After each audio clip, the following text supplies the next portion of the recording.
दोस्तों प्रणाम। आज हम बात करेंगे महाभारत के युद्ध की। महाभारत का भीषण युद्ध 18 दिन तक कौरव और पांडवों में लड़ा गया। इस युद्ध में अनेकों बलशाली योद्धाओं ने अपने प्राणों की आहुति दी, प्राणों को न्यौछावर किया और इस युद्ध में पांडवों की कौरवों पे विजय प्राप्त हुई। सत्य की असत्य पे विजय हुई। युद्ध की समाप्ति पे भगवान श्री कृष्ण पांडवों सहित महाराज धृतराष्ट्र और गांधारी से मिलने के लिए महलों में पधारे। जब महाराज धृतराष्ट्र को मालूम हुआ कि भगवान श्री कृष्ण पांडवों सहित पधारे हैं, तो महाराज ने पांडवों को भगवान श्री कृष्ण सहित बुलावा भेजा और भीम से गले लगने की इच्छा प्रकट की। दोस्तों, भगवान श्री कृष्ण को मालूम था कि महाराज धृतराष्ट्र बलशाली भीम पे बहुत ही क्रोधित है और भीम को मारना चाहते हैं। इस को जानते हुए, क्योंकि भगवान तो अंतर्यामी हैं, उन्होंने पहले ही महाराज धृतराष्ट्र की मनोदशा को पढ़ लिया था और इसी कारणवश पहले से लोहे का भीम बनवा के रखा था।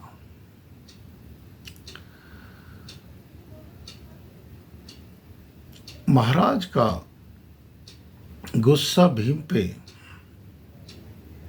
इस कारणवश था कि भीम ने महाराज के दोनों प्रिय और बलशाली पुत्रों को प्रतिज्ञानुसार बड़ी क्रूरता से वध किया था।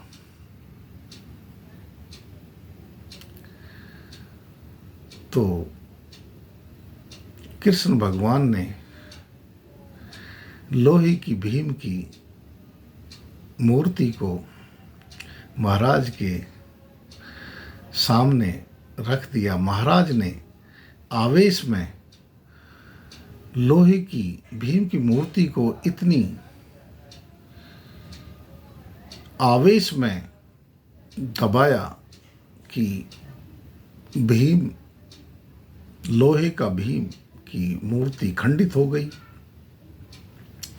महाराज के मुंह से लहू बहने लगा और महाराज धरा पे जमीन पे मूर्छित होके गिर पड़े। दोस्तों, महाराज धृतराष्ट्र की भुजाओं में इतना बल था, महाराज धृतराष्ट्र इतने बलशाली थे कि भीम की भुजाओं में, भीम के शरीर में 10,000 हाथियों का बल होते हुए भी भीम 10,000 हाथियों के समान बलशाली थे। इतने बलशाली भीम को मारने की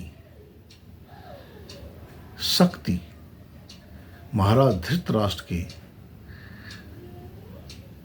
भुजाओं में थी, बलशाली भुजाओं में थी। और यह रहस्य भगवान श्री कृष्ण जानते थे। भगवान श्री कृष्ण को इस रहस्य का भान था, मालूम थे। इसी कारणवश लोहे की मूर्ति को बनवाया। जब महाराज धृतराष्ट्र की मूर्छा खुली और उनको भान हुआ कि उनके द्वारा भीम को मार दिया गया है, तो महाराज को पछतावा हुआ कि उन्होंने भीम को मार दिया है। और इस कारणवश महाराज जोर जोर से हाय भीम, हाय प्रिय भीम, मैंने आपको आवेशवश, क्रोधावश मार दिया है, हाय भीम बोल के करुणावश रोने लगे। तो भगवान श्री कृष्ण ने बताया, महाराज आपने लोहे के भीम को खंडित किया है, आपका प्रिय पुत्र भीम जिंदा है और अब आप पुत्र भीम से, अपने प्रिय पुत्र भीम से गले मिल सकते हो। इसके बाद महाराज ने भीम से करुणावश गले मिला, बिगर किसी